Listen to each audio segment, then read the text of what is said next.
नमस्कार विद्यार्थी मित्रों, आज हम कक्षा 8वीं संयुक्त संस्कृत का जो 8.1 का जो पाठ है संबंधवाचकाः, यानी कि जो संबंध दर्शाते हैं ऐसे शब्द हम आज पढ़ेंगे।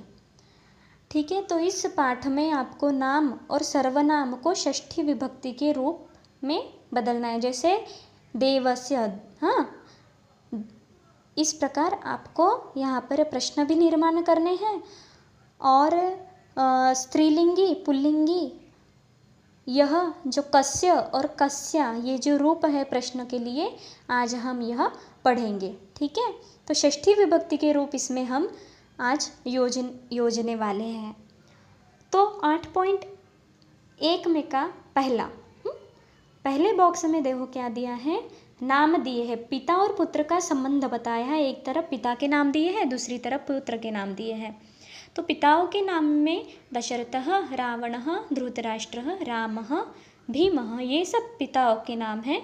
दूसरी ओर रामः, मेघनादः, दुर्योधनः, लवः और घटोत्कचः, यह सब इनके पुत्रों के नाम हैं। तो प्रश्न कैसे पूछा जाता है और उसका उत्तर कैसे दिया जाता है देखेंगे।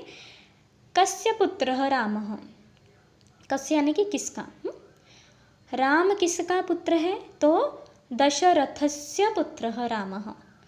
स्य षष्ठी विभक्ति में हमने यूज़ किया है, तो दशरथस्य पुत्रः रामः।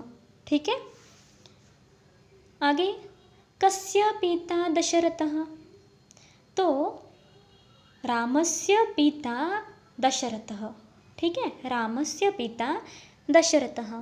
अब कस्य पुत्रः मेघनादः, मेघनाद किसका पुत्र है, तो रावणस्य पिता मेघनादः, रावणस्य पिता मेघनादः। कस्य पुत्र दुर्योधनः, धृतराष्ट्रस्य पुत्र दुर्योधनः। कस्य पुत्र लवः, रामस्य पुत्रः लवः। कस्य पुत्र घटोत्कचः, भीमस्य पुत्रः घटोत्कचः। ये हो गए, आगे पुत्र के हो गए। अब पिता, कस्य पिता दशरथः, रामस्य पिता दशरथः। कस्य पिता मेघनादः, नहीं, कस्य पिता रावणः, मेघनादस्य पिता रावणः। कस्य पिता धृतराष्ट्रः, दुर्योधनस्य पिता धृतराष्ट्रः। कस्य पिता रामः, लवस्य पिता रामः। कस्य पिता भीमः, घटोत्कचस्य पिता भीमः। इसी प्रकार आपको वाक्य यहाँ पर बनाने हैं। आगे हम देखेंगे कवि और उनकी जो रचनाएं हैं वह देखेंगे। तो रामायणम, महाभारतम, रघुवंशम और गीत गोविंदम। आगे उनके कवि हैं वाल्मीकि, व्यासः, कालिदासः और जयदेव। तो रामायण यह वाल्मीकि रचित है, महाभारत व्यास रचित है, रघुवंशम यह कालिदास रचित है और गीत गोविंदम यह जयदेव ने लिखा है, जयदेव रचित है। तो प्रश्न कैसे पूछना है हम देखेंगे। जैसे रामायणस्य कवि ही वाल्मीकि ही, बराबर है, रामायण के कवि वाल्मीकि हैं, तो कवि ही है इसीलिए कह यानी कि कौन,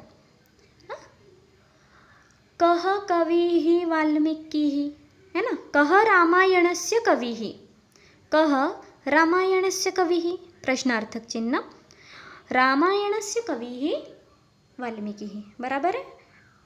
फिर महाभारतस्य कवि व्यासः, बराबर है ना। तो कह महाभारतस्य कविः, कह महाभारतस्य कविः, तो व्यासः महाभारतस्य कविः। कह रघुवंशस्य कविः, रघुवंशस्य कविः कालिदासः, रघुवंशस्य कविः कालिदासः। कह गीतगोविन्दस्य कविः, जयदेवः, गीतगोविन्दस्य कविः जयदेवः। आगे पति और पत्नी का संबंध बताया है। एक तरफ पत्नियों के नाम हैं जैसे सीता, उर्मिला, रमा, पार्वती और रुक्मिणी, और दूसरी तरफ उनके पतियों के नाम हैं रामः, लक्ष्मणः, माधवः, शिवः और विठ्ठलः। जैसे कस्य पत्नी सीता, किसकी पत्नी है सीता? रामस्य पत्नी सीता। कस्य पत्नी उर्मिला, लक्ष्मणस्य पत्नी उर्मिला। कस्य पत्नी रमा, माधवस्य पत्नी रमा। कस्य पत्नी शिवः,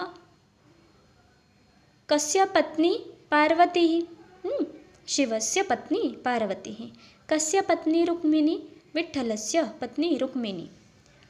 अब पति, कस्यायाः पतिः रामः, तो सीतायाः, जैसे मालायाः, मालायाः, माला का आपने याद किया है ना, तो माला की तालिका, तो मालायाः की तरह ये चलेगा सीतायाः, मालायाः की तरह सीतायाः, तो सीतायाः पत्नी रामः। कस्यायाः पतिः लक्ष्मणः, उर्मिलायाः पतिः लक्ष्मणः। कस्यायाः पतिः माधवः, रमायाः पतिः माधवः। कस्यायाः पतिः शिवः, पार्वतीयाः पतिः शिवः। कस्यायाः पतिः विठ्ठलः, तो रुक्मिणीयाः पतिः विठ्ठलः। ठीक है, तो इस प्रकार हमने यहाँ पे कस्य, कस्या, कह, यह प्रश्नार्थक शब्द देखे और पढ़े, इनसे वाक्य बनवाए। तो आप भी इसी प्रकार वाक्य बनाइए और अपने नोटबुक में लिखिए। धन्यवाद।